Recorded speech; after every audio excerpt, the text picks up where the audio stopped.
Hi guys, and welcome back to my channel. My name is Rachel Tintle and I am the owner and designer behind the Creative Siren. So this is going to be a continuation of yesterday's video. So this is part 2 of our lovely little book cup. So if you guys are following along, go ahead and move forward with this video. If you haven't seen the first part, you'll want to check that out or on my channel. So let's go ahead without further ado and just jump right into it.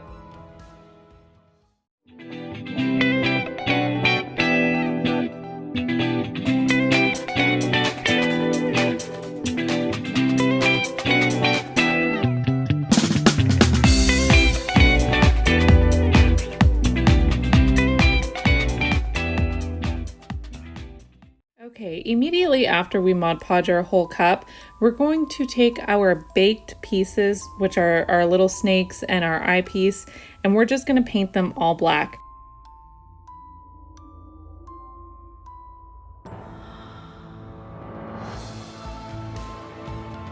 Once your pieces have dried, go ahead and grab a metallic silver, and we're going to very lightly paint these pieces with this silver, and I mean just as little as you can. If you can dry brush it, that would be even better, because we want those crevices that we put into all of these pieces, all of those dings and scratches, we really want those to show up. So the lighter, the better.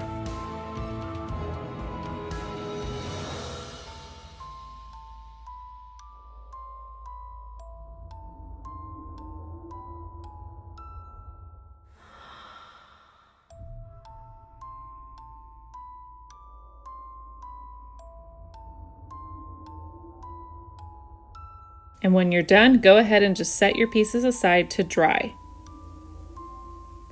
Now let's come back to our hopefully fully dried cup. Now the other reason why I like to leave the tape on the top of the cup is because it kind of gives me a guide as to how much I need to cut off at the top. So I'm just tracing around the rim where the tape is, and I'm cutting off any excess at that very top rim. And when you have all of the paper bag taken off, go ahead and take off your old tape. At this point, you're going to want to grab a piece of scrap paper bag, and we're just going to trace around the very bottom of our cup. And then once you have it all traced, just cut out the circle. This is going to cover up those ugly little bits that are at our very bottom so that we give it a really nice, clean look. And just like before, add some Mod Podge and then take that circle and place it on. Smooth it out as much as you can, and once you get it to where you like it, go ahead and Mod Podge it again.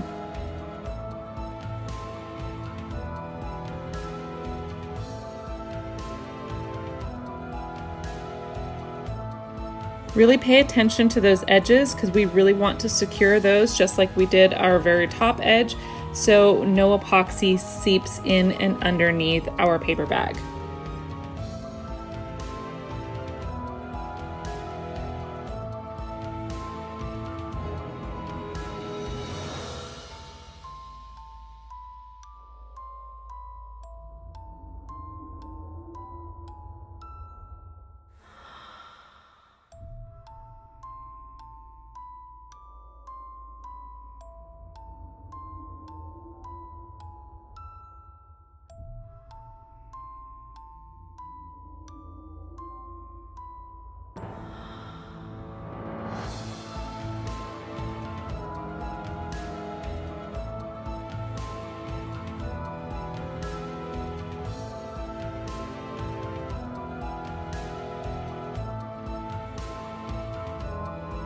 When you're all done Mod Podging the bottom, go ahead and add a new and clean piece of tape at your very top rim, because we're going to secure that top piece of paper bag. So I use one of these little squeegee bottles, and it's got Mod Podge in it, and it really helps me get the Mod Podge into those crevices.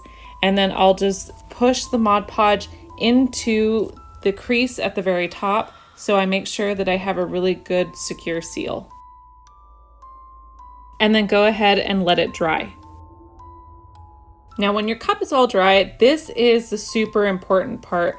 We are going to take the color Burnt Umber by Apple Barrel, and we're going to very liberally, and I mean you're going to want to make sure that the cup is, or the paint is very wet. Like, you don't want to let this dry out. So you're going to want to put a liberal amount of paint all over your cup, then take a paper towel and wipe that sucker down. And it's going to leave this really cool effect where the paint catches in the creases and the crevices that we created by crinkling up this paper, and it's really going to give it an awesome leather look. Now, if you happen to find a spot where it did dry out a little bit, which that'll happen, go ahead and grab your paintbrush and just paint over that dry spot, and it'll be like it never dried out, and you can just wipe it down just like normal.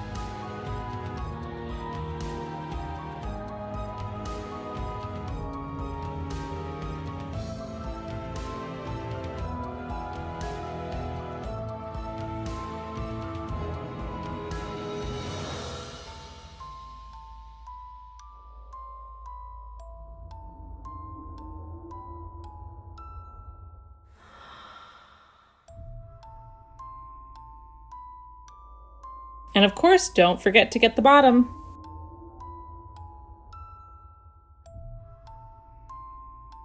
When you're all done with that, go ahead, and I'm using another little squeegee bottle here with black paint, and I'm just going over the tops of all of our stitching.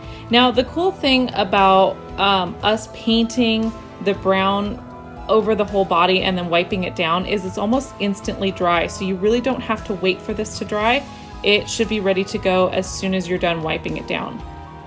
And I will tell you that these little squeegee bottles are really a godsend. I used to hand paint all of this and it would take me forever. Now it takes me less than a minute.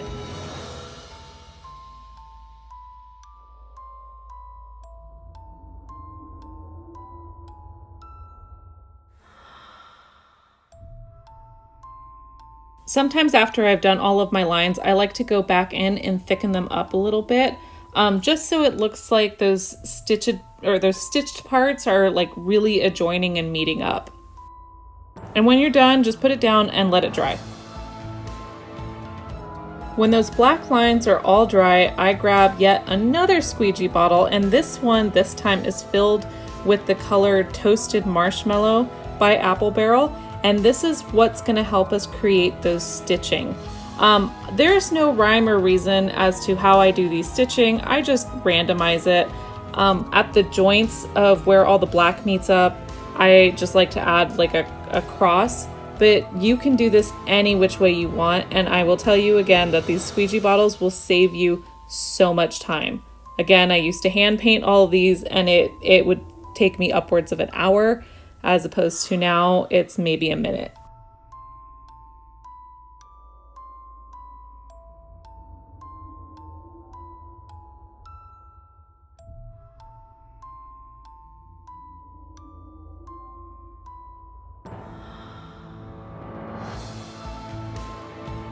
And then go ahead and set that aside and let that dry while we work on the actual eyeball for our book cup. So here I'm just using these glass eyes that I bought off of Amazon. They came in a variety pack, so they come with multicolors, and they're about an inch in size. And I'm just taking I'm thinking like a jawbreaker size piece of clay, and I'm just pressing that glass eye into the center of it and making sure that the glass eye and the seam of the clay match together, so it doesn't necessarily look like it was pushed in there. And once I get it all pressed in, I go ahead and trim it. And I just want the clay to be about 1/4 of an inch in thickness around that glass eye.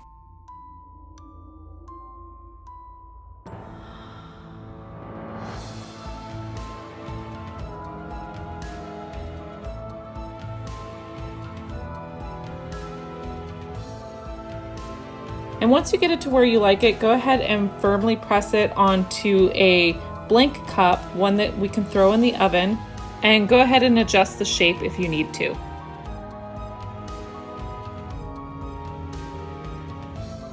And then I will actually go in and trim the bottom of it so it's no more than 1/2 inch in height, because if it's too high, it's gonna look really weird protruding outside of your cup.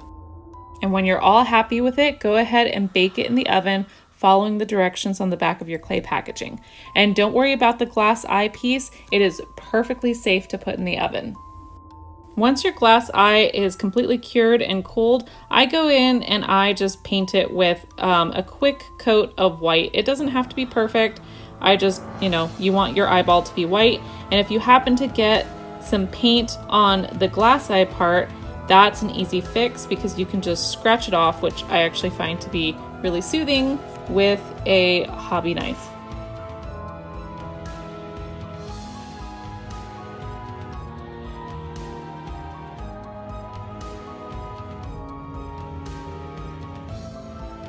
Now for this next part, we're gonna grab our eye that we just finished up and we're gonna grab our eyepiece. And we're just placing the eyepiece here so we know where to center our eye. And then I'm just gonna take a little bit of E6000 just to secure our clay eye to our cup. And once you have that secured, go ahead and remove the eyepiece, and that way we can finish up the eye. Now this will be the last time we use this paper bag, but we need it just one more time. And what I'm gonna have you do is cut out 2 large half circles. And this is going to form the eyelids of our eyes. Now here, my adage is to go bigger because you can always slim down. You can't add any more product. So I will fold over the edges and then I will place them onto the eye to make sure that I have the right size. If you have any excess that's hanging over outside of the half circle, go ahead and trim those up. Now see, I did make these a little bit big, so I'm just gonna trim it up real quick. I'm gonna fold over the end and then I'm gonna place it right back over to make sure that I don't need to trim anymore. And it's a perfect fit. So go ahead and grab some Mod Podge and we're just going to Mod Podge the entire circle there, right below the eye and even up into the eye. Again, don't worry because we can always take the Mod Podge off, and then press that piece of paper bag right into our eye. So this will be our bottom lid.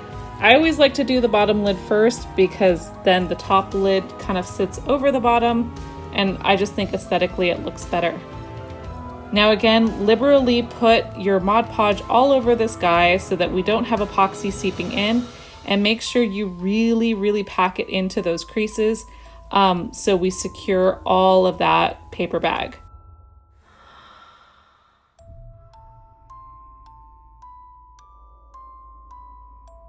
And then just do the same for the top lid.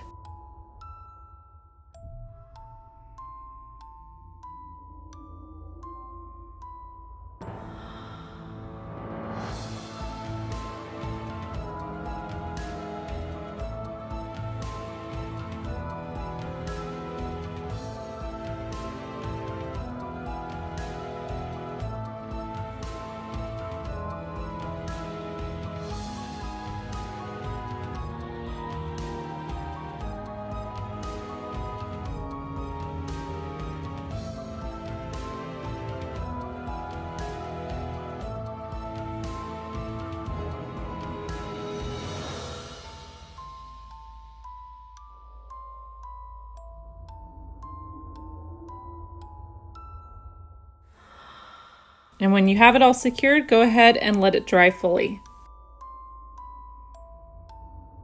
Now once it's all dry, we're going to repeat the step with the burnt umber color.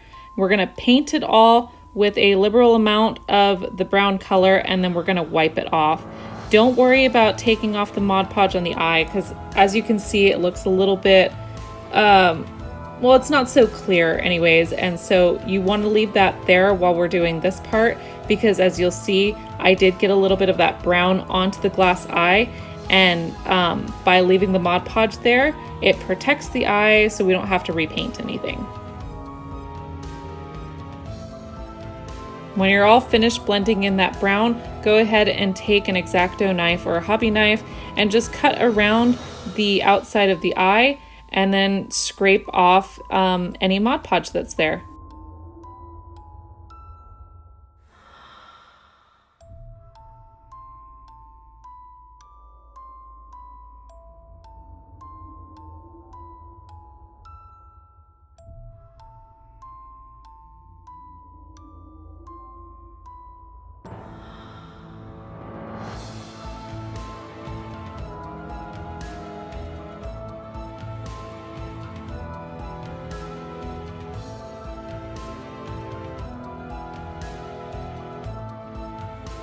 Now all that's left is to glue on our remaining pieces. So grab your E6000 and just start gluing.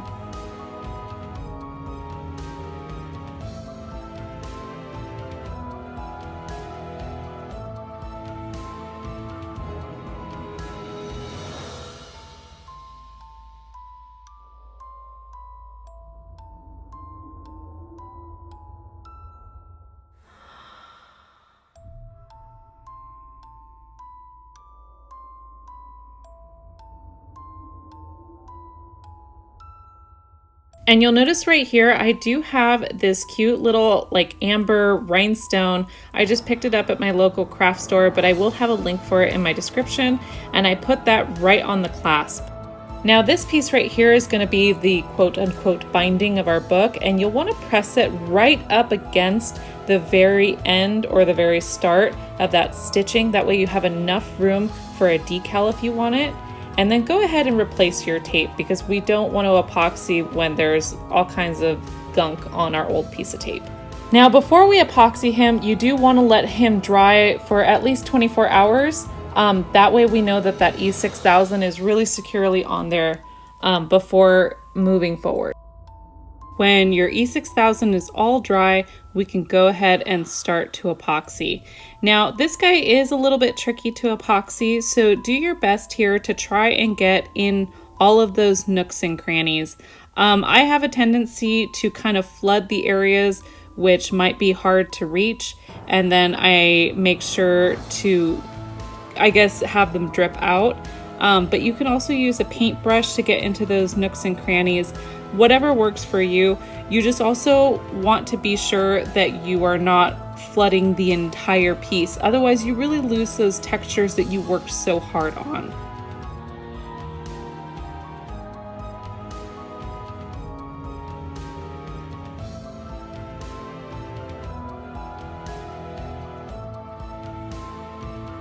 And then hit it with some heat so that we can remove any of those pesky microbubbles.